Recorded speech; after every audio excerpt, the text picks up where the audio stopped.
Thank you. Before we get into the meeting, I'd just like to take a personal point of privilege to thank the rank and file members, especially the Local 25 members, who went out and worked hard for 3 years, made certain that we made history this past week. I'm very grateful and honored to be your leader of the entire Brotherhood of Teamsters.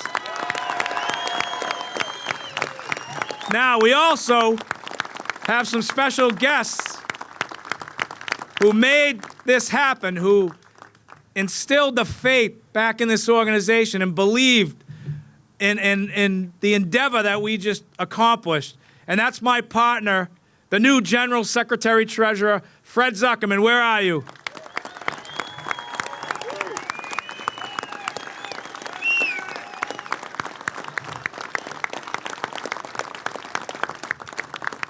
And we can't forget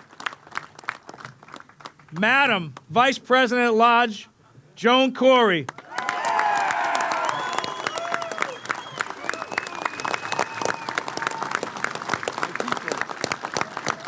I want to thank our entire campaign staff. I want to thank our entire organization for giving us the courage and conviction to take back this Teamsters Union and make it bigger, faster, stronger. I also want to thank the two most important people in my life, my son Joseph and my son Sean. Thank you for allowing me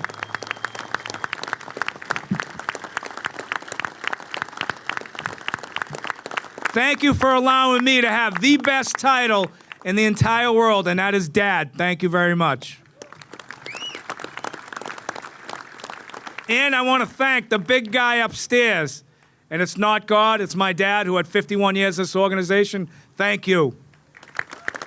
The most important thing we achieved, and we've been talking about this all along, was inclusivity of the membership, making certain that rank and file members, that's you, that's me, that's everybody that goes to work every day.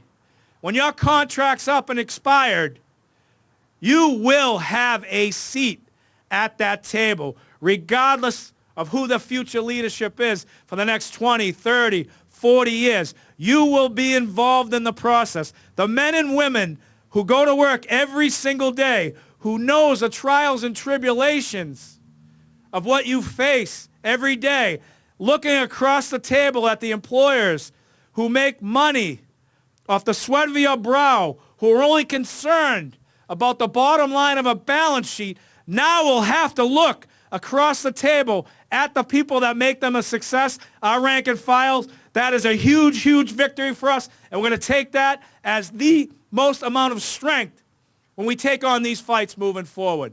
And you know, we're going to be tested, and we're going to be tested hard. Corporate America right now is scared. If you're reading all the media, they know that the International Brotherhood of Teamsters, especially with the largest vote percentage for our team, knows that we're not afraid of corporate America, that we're going to instill power and hope back in the rank and file members. They have to understand that we're not afraid to spend $350 million for a strike fund. Employers need to know that there will be consequences for bad behavior. We also have put politicians on notice. We make certain that these politicians who we invest in, like we do in Boston, like we do in Massachusetts, where we hold them accountable. We get a return on our investment.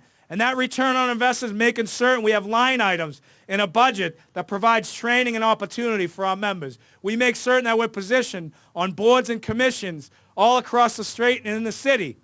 We plan to take the template of what we've done in Local 25 politically and transform that into something we're going to do nationally.